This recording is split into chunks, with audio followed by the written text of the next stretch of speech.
Slicing, rezanje, u Pythonu znači preuzimanje elemenata iz jednog zadanog indeksa u drugi zadani indeks.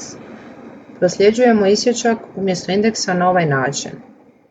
Također možemo definirati korak na ovaj način.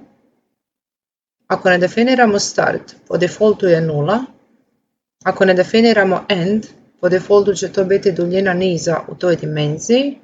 Te ako ne definiramo korak, po defaultu će to biti broj 1.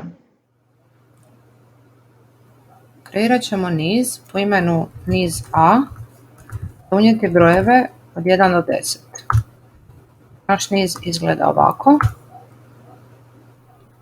Ako želimo izdvojiti skup brojeva od 2 do 8, uključujući 8, naš kod će izgledati ovako. Upisujemo print niz A, te u uglate zagrade upisujemo od 1 do 8. Možete primijetiti da rezultat uključuje startni indeks, ali isključuje završni.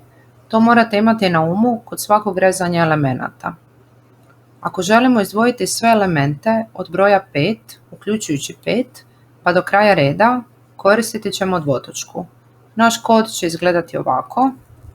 Upisujemo niz A, te uglate zagrade upisujemo 4 i dvotočku. Ako pak želimo izdvojiti sve elemente od broja 5, ne uključujući 5, kod će biti niz A, te uglate zagrade, dvotočka, pa 4. Objasnit ćemo i negativno indeksiranje. Da bismo izdvojili brojeve od 1 do 4, pomoću negativnog indeksiranja upisujemo kod koji izgleda ovako, niz A, te uglate zagrade upisujemo -10 te -6. U sljedećem videu ćemo objasniti rezanje kod 2D nizova te upotrebu koraka. Hvala što ste gledali ovaj video i čao!